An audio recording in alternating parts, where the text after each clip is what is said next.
The little boy sat quietly beneath his mother's desk, hugging a worn-out blue backpack to his chest. He had been told not to make a sound, not to move, and especially not to let anyone know he was there. For nearly 3 hours, he obeyed every word. While other children spent their mornings in classrooms laughing with friends, 7-year-old Noah counted the tiny cracks in the office floor, trying not to cough despite the dust making his throat itch. His mother, Emma Carter, typed as fast as her trembling fingers would allow. Every few seconds she glanced beneath the desk, offering Noah a reassuring smile that hid the panic growing inside her heart. She wasn't trying to break company rules. She simply had nowhere else to leave her son. If stories about courage, kindness, and second chances inspire you, take a moment to like this video, subscribe to the channel, and share it with someone who still believes one act of compassion can change a life forever. Only 24 hours earlier, Emma's entire world had collapsed. The daycare center had suddenly closed after a burst water pipe flooded the building. Her elderly neighbor, who normally watched Noah during emergencies, had been rushed to the hospital that same morning. Emma had spent hours calling everyone she knew, but every answer was the same. "I'm sorry. I can't. I'm working." Missing work wasn't an option. Emma had already received 2 attendance warnings that year. Another absence meant automatic termination. Rent was due in 5 days. The refrigerator contained little more than milk, eggs, and half a loaf of bread.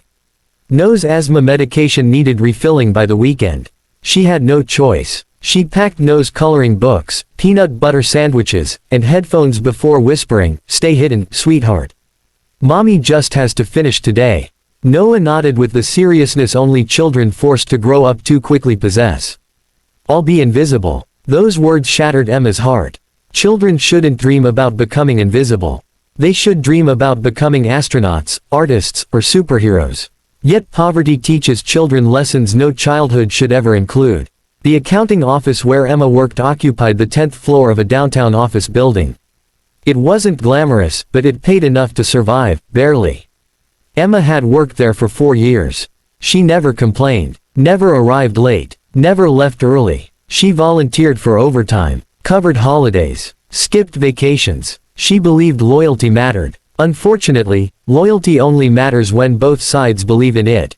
Around 11:30 that morning, Noah quietly pulled a small notebook from his backpack and began drawing. He drew his mother wearing a cape. Above her head he carefully wrote in crooked letters, "My mom is my hero." Emma never saw the drawing. Not yet. At exactly 11:47 a.m., everything changed. The office door slammed open. Regional Director Richard Lawson stormed inside unexpectedly. Known throughout the company for his zero-tolerance attitude, Lawson believed rules mattered more than circumstances. Employees froze. Keyboard clicks stopped. Phones fell silent. Richard walked through the office inspecting desks with military precision. Then, he heard a sneeze. Tiny. Almost impossible to notice. Almost. "Who made that sound?" he demanded. Silence. Richard narrowed his eyes. He slowly approached Emma's workstation. "Stand up." Emma's face turned pale. She didn't move. "I said stand up." Tears filled her eyes before she slowly rose. The small pair of sneakers beneath the desk immediately became visible. Richard bent down. There sat Noah. The little boy looked up nervously. "I'm sorry, mister." Richard's expression hardened. "What is this?" Emma immediately stepped forward. "Please, sir. Just listen for 1 minute. I don't need an explanation. My daycare closed unexpectedly. Company policy clearly states." "I know. I had no one. Not my problem." Employees nearby stared helplessly. Some wanted to speak. None dared. Emma's voice cracked. "If I stayed home, I'd lose my job."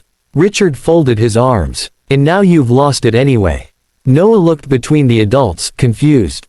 "Mom." Emma closed her eyes. 4 years. Gone in less than 4 minutes. Richard handed her a termination form.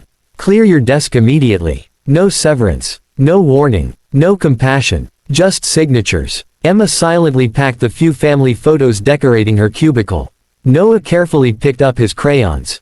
He noticed tears rolling down his mother's face. "Mom, are we going home?" She forced herself to smile.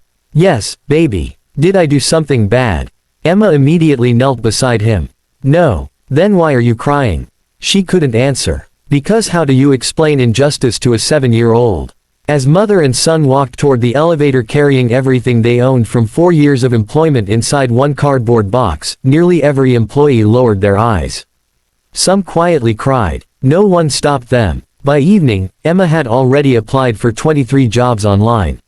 No responses. She tucked Noah into bed with an empty promise. Everything will be okay. Children believe promises. Parents pray they become true. The following morning Emma woke before sunrise. She spent 2 hours printing resumes at the public library using the last coins in her purse. Interview after interview ended exactly the same. We've chosen another candidate. You lack recent management experience. We'll keep your resume on file. Days passed. Savings disappeared. The landlord taped a late rent notice to her apartment door. The electricity company mailed a final warning. Emma began secretly skipping meals so Noah could eat. One evening Noah pushed half his sandwich onto her plate. I'm full. Emma smiled weakly. But you love peanut butter. I know. I think superheroes should eat too. She nearly broke down crying. The next Monday, after another unsuccessful interview, Emma sat on a park bench watching Noah feed pigeons with tiny bread crumbs. Nearby, a luxury black SUV pulled into the parking lot. A sharply dressed man stepped out. Late 30s. Confident. Expensive watch. Tailored suit. He looked completely out of place among the weathered playground equipment. Emma barely noticed him. She was too busy calculating whether she could sell her wedding ring. The stranger, however, noticed something else. He watched Noah carefully gathering scattered crumbs after the pigeons flew away. Most children would have run off. Noah cleaned the park instead. The businessman smiled. Interesting. He walked closer. You taught him that. Emma looked up. I'm sorry. He picked up every crumb. Emma shrugged. He says if someone has to clean your mess, it should be you. The man nodded thoughtfully. My mother taught me something similar. Before Emma could respond, Noah ran over. Mom, look. He proudly showed another drawing. This one pictured a small house with smoke rising from the chimney. Inside stood him and Emma holding hands. Above them he had written, "Home is wherever Mom smiles." Emma turned away, pretending to admire the trees while secretly wiping tears from her cheeks. The businessman noticed. He quietly introduced himself. My name is Daniel Brooks. Emma politely shook his hand. Emma, you seem like you've had a difficult week. She laughed bitterly. You could say that. Normally she never shared personal struggles with strangers. But exhaustion removes the walls pride builds. She told him everything. The daycare, the firing, the interviews, the overdue rent, the fear. Daniel listened without interrupting once. When she finished, he asked only one question. What company fired you? Emma answered. His expression changed almost instantly. A mixture of surprise, then disappointment, then something deeper. I actually know that company. Emma sighed. I'm not surprised. They're known for strict policies. Daniel stared toward the distance. My mother once lost a job for the exact same reason. Emma looked at him. What? He smiled sadly. She brought me to work because she couldn't afford childcare. Emma froze. Daniel continued quietly. She was fired before lunch. For a long moment neither spoke. Finally Emma whispered, I'm sorry. Daniel shook his head. Don't be. It changed our lives. How? He looked at Noah playing nearby. My mother refused to let bitterness define us. What happened? Daniel smiled. That's a very long story. Noah suddenly ran back carrying a tiny white flower. He handed it to Daniel. My mom says flowers make sad people smile. Daniel accepted it carefully. No millionaire had ever received a more valuable gift. He crouched to Noah's level. Thank you. Noah grinned. You're welcome. Daniel stood again. Emma. Yes. I think I'd like you to meet someone tomorrow. Emma frowned. Who? He smiled mysteriously. The person who decides who gets hired. Emma managed a tired laugh. I've met enough hiring managers this week. This one's different. She hesitated. I don't even know what your company does. Daniel's smile widened. That's the interesting part. And what's that? He looked directly into her eyes before answering. I own it. Emma stared at him in complete disbelief. You own the company. Daniel nodded. But that's not the important part. What is? He glanced once more toward Noah. The important part. His voice became softer. Is that when I saw your son hiding his worries just to protect his mother? He paused. Quote. I wasn't looking at a stranger. Emma's heartbeat quickened. Daniel smiled with tears beginning to form in his own eyes. I was looking at myself.